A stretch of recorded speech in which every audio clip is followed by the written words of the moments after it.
یہ جو ہمارے شیعہ حضرات ہیں انہوں نے معاذ اللہ حضرت ابوبکر عمر عثمان کو معاذ اللہ فرعون کے درجے میں اور حامان کے درجے میں اور شداد کے درجے میں اٹھا کے رکھ دیا کہ معاذ اللہ جیسے وہ ظالم لوگ تھے ویسے یہ بھی معاذ اللہ تینوں ظالم. حامد و مصلی اما بعد فاعوذ باللہ من الشیطان الرجیم بسم اللہ الرحمن الرحیم. سب سے پہلا سوال تو یہ ہے، جیسا کہ ہم گزشتہ ایام سے چند ایک سوالات کے کچھ جوابات دے رہے ہیں جو ہمارے اہل تشیع وغیرہ کے حضرت جناب سیدنا مولا کائنات کے حوالے سے جو انہوں نے گستاخیاں کی معاذ اللہ اللہ تعالیٰ کی ذات کی، نبی پاک علیہ السلام کی ذات کی اور خود اہل بیت کرام کی اور جناب صحابہ کرام کی رضوان اللہ تعالیٰ مجمعین. تو آج بھی اسی نشست کے حوالے سے اسی سلسلے کے حوالے سے چند ایک سوالات ہیں کہ جن کے ہم انشاءاللہ جوابات دیں گے. سب سے پہلی بات تو یہ کہ جو ان کی گستاخیاں ہیں وہ میں نے تقریباً گنوائی تھیں چند ایک،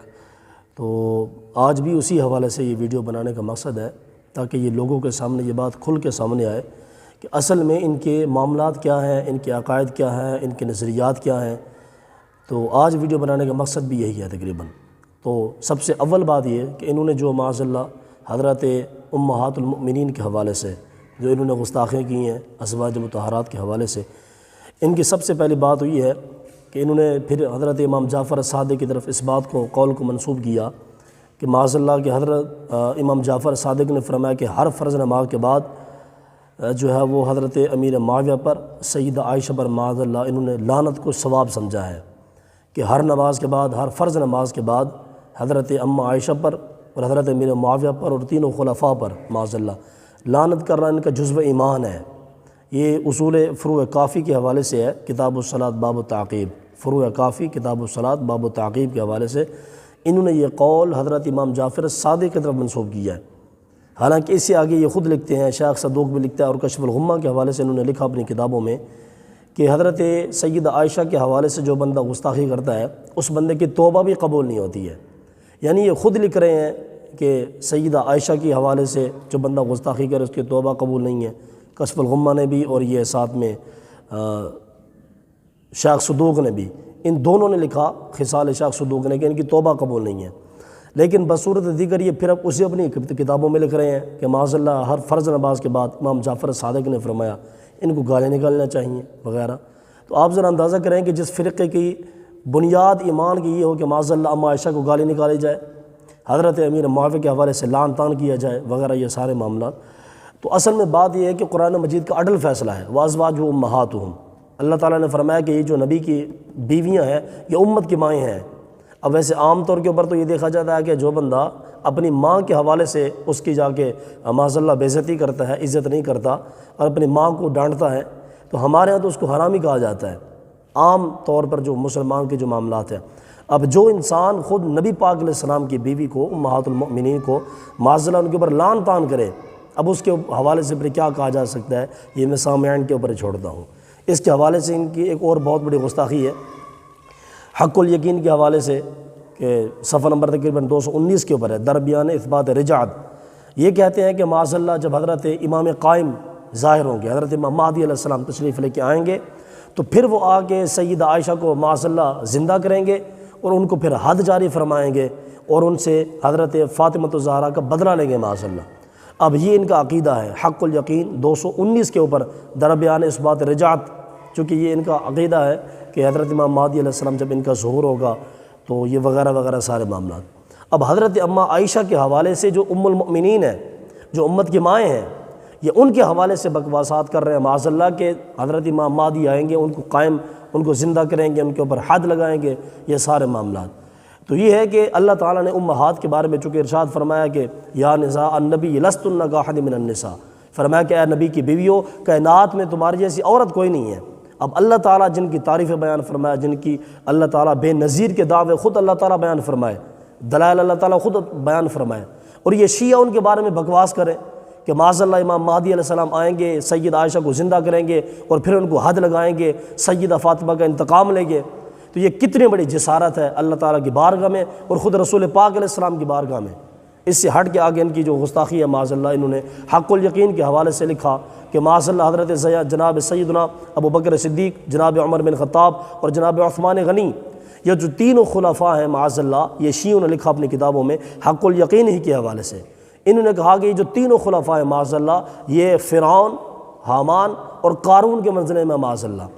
انہوں نے کہا کہ یہ تینوں خلفاء فرعون میں، قارون میں اور حامان کے منزلہ میں ہیں، جس طرح انہوں نے اپنی قوم کے اوپر ظلم کیا تھا اسی طریقے سے انہوں نے بھی معاذ اللہ اہل بیت کرام کے اوپر ظلم کیا۔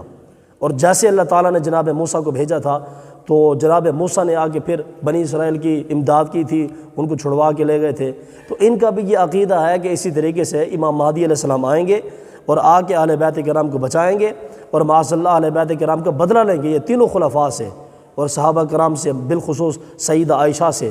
تو حضرات محترم آپ سوچیں کہ جن حضرات کا عقیدہ ہی ہے وہ معاذ اللہ کہ جن خبیثوں نے حضرت صدیق اکبر کو، حضرت عمر بن خطاب کو، حضرت عثمان غنی کو، معاذ اللہ جن کمینوں نے حضرت یہ تینوں صحابہ کرام کو فرعون کے درجے میں رکھ دیا،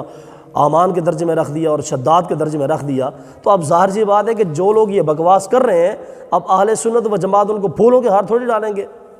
اب ظاہر سی بات ہے ان کے ساتھ رشتہ داری معاملہ کرنا، سلام و کلام کرنا، یہ سارے معاملات ہیں۔ جبکہ نبی پاک علیہ السلام نے حضرت صدیق اکبر کے بارے میں ارشاد فرمایا کہ صحابہ یاد رکھنا میں اور صدیق قیامت کو کٹھے اٹھیں گے۔ یہ تو حضور علیہ السلام کی غیب کی خبر ہے جو کہ ہر دور میں پوری ہوتی آ رہی ہے، اس لیے یاد رکھیں کہ یہ جو ہمارے شیعہ حضرات ہیں انہوں نے معاذ اللہ حضرت ابوبکر، عمر، عثمان کو معاذ اللہ فرعون کے درجے میں اور حامان کے درجے میں اور شداد کے درجے میں اٹھا کے رکھ دیا کہ معاذ اللہ جیسے وہ ظالم لوگ تھے ویسے یہ بھی معاذ اللہ تینوں ظالم ہیں اور انہوں نے اہل بیت کرام کے ساتھ معاذ اللہ ظلم کیا ہے۔ اب ظاہر سی بات ہے کہ اب اندازہ لگا کہ جن خبیثوں کے عقائد اتنے غلط ہوں اب ان کے ساتھ جفیاں تو نہیں ڈالی جا سکتی، اب ظاہر سی بات ہے ان کے ساتھ وضاقت توڑی جا سکتی ہے، سلام و کلام توڑا ہی جا سکتا ہے، ختم ہی کیا جا سکتا ہے۔ اس سے ہٹ کے ان کی ایک اور بڑی گستاخی ہے حلیۃ الاولیاء کے حوالے سے، انہوں نے لکھا کہ معاذ اللہ کے نبی پاک علیہ السلام نے اپنے وصال کے بعد جو نبی پاک علیہ السلام کی ازواج کا معاملہ تھا، حضور علیہ السلام کی بیویوں کا، تو نبی پاک علیہ السلام نے اپنی بیویوں کو مولا علی کے کھاتے میں ڈال دیا تھا کہ اے علی اگر تم چاہو تو ان کو طلاق بھی دے سکتے ہو اور معاذ اللہ تم چاہو تو ان کے ساتھ رہ بھی سکتے ہو۔ آپ ذرا اندازہ کریں اس بات کا کہ یہ کتنی بڑی گستاخی ہے کہ حضرت علی خود نبی پاک علیہ السلام پھر اپنی بیویوں کو حضرت علی کے حوالے کیسے کر سکتے ہیں کہ تم ان کے ساتھ شادی شدہ والے معاملات بھی کر سکتے ہو، ان کو طلاق بھی دے سکتے ہو، ان کو فارغ بھی کر سکتے ہو۔ اور پھر شیعوں نے لکھا کہ معاذ اللہ حضرت علی نے جنگ جمل کے اوپر جا کے سیدہ عائشہ کو معاذ اللہ طلاق بھی دی تھی۔ آپ ذرا اندازہ کریں کہ یہ کتنی بڑی جسارت ہے۔ اب ظاہر سی بات ہے کہ جس بندے نے یہ سارے معاملات کھولے، یہ سارے عقیدے بیان کیے، تو ہم اس کو پھولوں کو ہار تو نہیں ڈال سکتے۔ ایسا بغیرت اور کمینہ انسان کہ جس نے جناب سید عائشہ کے بارے میں یہ بکواس کی ہے کہ مولا علی نے جنگ جمل کے اوپر سید عائشہ کو طلاق دی تھی معاذ اللہ۔ اب ایسے خبیث کو ظاہر سی بات ہے ہم کھانا تو نہیں کھلا سکتے۔ اس لیے سامعین کرام یاد رکھیں، میں اکثر کہا کرتا ہوں کہ یہ جو شیعوں کے عقائد اگر ہم پڑھیں یا سنیں تو ہمارا دل کلیجے سے پھٹ جائے گا اور یہ سارے معاملات خراب ہو جائیں گے۔ اس لیے کوشش فرمائیں کہ اللہ تعالیٰ ان نادانوں کو، ان ناواقفوں کو اللہ تعالیٰ ہمارے جو اہل تشیع حضرات ہیں اللہ تعالیٰ ان کو صراط مستقیم پہ استقامت دے اور حق کا ذات دینے کی توفیق عطا فرمائے۔ انشاءاللہ کہ اگر اللہ نے زندگی دی تو میں آپ کو یہ بتاؤں گا کہ ان خبیثوں نے خود حضرت مولا کائنات کی کتنی بڑی گستاخی کی ہے، سیدہ فاطمہ کی انہوں نے کتنی بڑی گستاخی کی ہے۔ یہ خود اہل بیت کرام کے گستاخ ہیں کہ جن کے ساتھ یہ محبت کے دعوے کرنے والے ہیں۔ انشاءاللہ اللہ نے مجھے زندگی دی تو اگلی ویڈیو میں اس پر بناؤں گا۔ اس وقت تک اللہ تعالیٰ سے دعا ہے کہ اللہ تعالیٰ ہمیں اپنی حفظ و امان میں عطا فرمائے۔ وآخر دعوانا الحمدللہ رب العالمین۔